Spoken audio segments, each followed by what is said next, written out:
प्यारे विद्यार्थियों, आज जो है हम गति के समीकरण की ओर आगे बढ़ रहे हैं। तो आज हम जो बेटा गति के समीकरण को हम समाकलन विधि से जो है क्या करेंगे बेटा, हल करेंगे। आई होप आप सभी को पुराना वीडियो समझ में आया होगा। गति का समीकरण आया जी, ठीक। तो इसी प्रकार जो है आज हम समाकलन विधि से जो है गति के समीकरण को क्या करेंगे बेटा, हल करेंगे। चलिए, समाकलन विधि है बेटा, समाकलन विधि। गति का प्रथम समीकरण पहले बनाएंगे। गति का प्रथम समीकरण जो आप जानते हैं क्या है, v equals to u plus a t. ये बेटा जी गति का पहला समीकरण है। गति का प्रथम समीकरण v equals to u plus a t. आप सभी जानते हैं, देखिए समाकलन करना है, यदि हमें समाकलन विधि से हम पढ़ रहे हैं तो आप सभी को मैंने बोला था कि बेटा आप सभी जो है कुछ फॉर्मूलेज मैं आपको देता हूँ, इसे क्या करके आना, याद करके आना। तो आई होप आप सभी याद करके आए होंगे, क्योंकि इसमें बहुत यूज़ होगा वो सभी, ठीक है। तो चलिए हम जो है त्वरण को जो है हम लिखते हैं बेटा a equals to d v by d t. इस प्रकार से हम जो है त्वरण को भी लिखते हैं। त्वरण को समाकलन के रूप में इस तरीके से लिखा जाता है, a equals to d v by d t, ठीक है। अब चलिए आगे इसको हम देखते हैं बेटा। यदि हम डी टी को इस यहाँ से इधर ट्रांसपोज कर देते हैं बेटा जी, तो ये क्या होगा, d v equals to a into d t होगा। डी टी इधर से इस साइड आ गया है, ठीक है। अब बेटा हम क्या करेंगे, समाकलन करने पर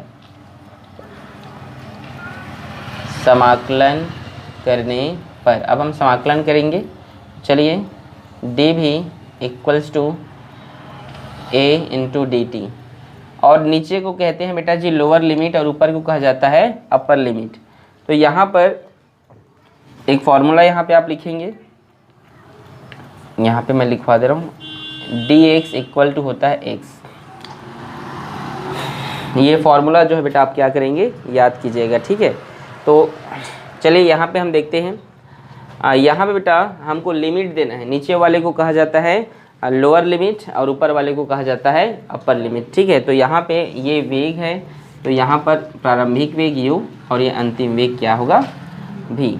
और यहाँ पर टाइम dt, टाइम t, तो यहाँ पे टाइम पहले 0 फिर ये t, प्रारंभिक समय 0 और अंतिम समय t, ठीक है। तो इस प्रकार से बेटा अब हम क्या करेंगे, अब हम समाकलन करते हैं, ठीक है। तो चलिए, इसे a कांस्टेंट है। चलिए समाकलन करने पर क्या होता है, इस फॉर्मूले पे हम लिखते हैं, देखिए dx इक्वल टू एक्स, ये इसी फॉर्म में है।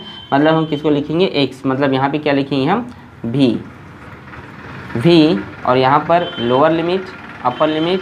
a कांस्टेंट है, त्वरण ये बाहर निकल जाएगा, तो अंदर में बचेगा बेटा आपका t, और यहाँ पे होगा 0 t। आगे देखिए, अब करते क्या है बेटा, अपर लिमिट और लोअर लिमिट को माइनस करते हैं। तो v माइनस यू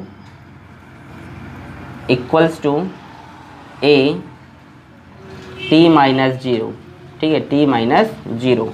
बेटा जी ये v माइनस यू और अंदर में a t का गुणा कर दोगे तो a t और a 0 का a 0, ठीक है। तो v का वैल्यू निकालेंगे, तो ये माइनस यू इधर चला जाएगा बेटा, तो ये होगा u प्लस a t। ये क्या है बेटा जी, ये हमारा प्रूफ हो गया, ये सिद्ध हो गया गति का पहला समीकरण समाकलन विधि से, ठीक है। गति का दूसरा समीकरण बेटा इसी प्रकार चलिए हम जो है बनाते हैं।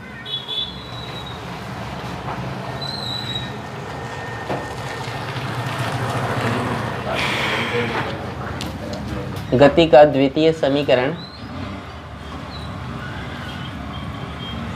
जो आप जानते हैं होता है s equal to u t plus half a t का स्क्वायर। ये बेटा गति का दूसरा समीकरण है।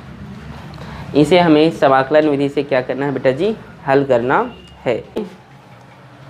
तो हम गति का दूसरा समीकरण जो है बनाएंगे समाकलन विधि से। कैसे बनाते हैं, तो चलिए हम जानते हैं कि वेग बराबर क्या होता है, विस्थापन बटे समय। तो वेग इक्वल्स टू विस्थापन बटे समय, ठीक है। अब यहाँ पर बेटा हम ds का अगर वैल्यू निकालना चाहें तो ds इक्वल्स टू, इसको हम लिख सकते हैं v इंटू डी टी। समाकलन करने पर क्या करने पर, समाकलन करने पर, समाकलन कर देंगे तो बेटा ये क्या होगा, ये ds हो गया इक्वल टू ये बेटा v इंटू डी टी हो गया। और आगे चलते हैं बेटा, ये ds इक्वल्स टू, यहाँ पर हम क्या करते हैं, ये जो v आप देख रहे हैं इस v का वैल्यू जो है गति के पहले समीकरण से हम क्या कर देते हैं बेटा, पुट कर देते हैं। तो चलिए गति के पहला समीकरण में आप जानते हैं क्या लिखे थे, v equals to u plus a t आपने लिखा था, ठीक है। इसे आप यहाँ पे पुटअप कर दीजिए, u प्लस ए टी और इनटू डी टी, ये ठीक है जी। अब इस डी टी का आप अंदर में गुणा कर दीजिए, ठीक है। अच्छा, यहाँ पे लोअर लिमिट और अपर लिमिट आप देंगे तो भी ठीक है और नहीं देंगे तो भी ठीक है, क्योंकि विस्थापन का 0 और एस होगा टाइम का इसमें, क्योंकि सभी में जो है इसका लोअर लिमिट 0 हो जाता है, ठीक है। चलिए मैं आपको बता रहा हूँ अभी, ठीक है। डी एस इक्वल्स टू, यहाँ पे देखिए डी टी का अंदर गुणा करेंगे तो ये होगा यू डी टी प्लस, ठीक है, फिर से समाकलन इसके लिए A T into d t, इस तरीके से। अब देखिए यहाँ पर 0 एस अगर लिमिट देंगे तो यहाँ भी देखिए टाइम है, यहाँ पे 0 और यहाँ पे t, यहाँ भी 0 यहाँ t। मैं बोला ना अगर आप नहीं लिखेंगे तो भी चलेगा, ठीक है बेटा। यहाँ तक आई होप किसी को कोई दिक्कत नहीं होगा, सभी को समझ में आ गया होगा। एस, अब जो है फॉर्मूला आप जानते हैं, एक फार्मूला भी हमने लिख पाया था dx इक्वल टू x, ये वाले फार्मूले से जो है अब हम पुटअप करेंगे बेटा, ठीक है। तो चलिए यहाँ पर क्या होगा एस, और यहाँ पे अपर लोअर लिमिट और अपर लिमिट इक्वल्स टू, यहाँ पे यू क्या बेटा कांस्टेंट है, ये बाहर चला गया तो यहाँ पे आपका हो गया है t, तो ये t और ये लिमिट, फिर प्लस यहाँ पे जो a है ना बेटा ये बाहर निकल गया है तो ये a, और यहाँ पे जो है आपका t, अच्छा यहाँ पे t डेज है, इसका मतलब होगा कि ये t स्क्वायर बाई 2 और ये होगा t 0। आगे देखिए अब इसको हम जो है अपर लिमिट लोअर लिमिट करेंगे, s 0 इक्वल्स टू ये u का u, और जो है यहाँ पे बेटा t माइनस 0 होगा ये, और प्लस इसका देखिए बेटा ये इसका हम लिमिट करेंगे तो a बाई 2 हो गया, ये तो 2 को बाहर कर दीजिए, अंदर का हम लिमिट देते हैं बेटा तो ये होगा बेटा आपका t स्क्वायर माइनस 0। आगे देखिए s में अब 0 घटाएंगे तो s, और ये ut का ut हो गया, t में 0 घटाएंगे तो t होगा प्लस 1/2, और ये a t स्क्वायर में 0 घटेगा तो a t का स्क्वायर। ये आपका गति का द्वितीय समीकरण है बेटा जी, समाकलन विधि से। गति का सेकेंड इक्वेशन है, motion of equation of second, ठीक है, समाकलन विधि से। बेटा आगे जो है इसी प्रकार से गति का तीसरा समीकरण भी बनेगा। आप लोग बोल रहे हैं यहाँ पर समझ नहीं आ रहा है बेटा, देखो यहाँ पे कुछ नहीं हुआ, यहाँ पर एक देखो a बाहर निकल गया ना बेटा, तो यहाँ पर a बाहर निकल गया, कांस्टेंट था, तो यहाँ पे एक फार्मूला बन गया है। फार्मूला यहाँ है ये x into d x equal to क्या होता है बेटा, x n प्लस 1 फिर n प्लस 1, इसका फार्मूला होता है। तो यहाँ पे x की जगह क्या है, मान लीजिए यहाँ पे देखिए x की जगह t है तो यहाँ पे t, और n की जगह यहाँ पर क्या है मतलब 1 है तो 1, और प्लस इसका 1 का ये 1, फिर n की जगह 1 है तो 1 प्लस का प्लस 1 का 1, बेटा 1 1 2 हो गया, और 1 1 ये 2 हो गया। तो इस प्रकार से जो है यहाँ पर मैं लिखा हूँ, ठीक है बेटा। तो आई होप आप सभी को समझ में आ गया होगा। ठीक, आगे बढ़ते हैं।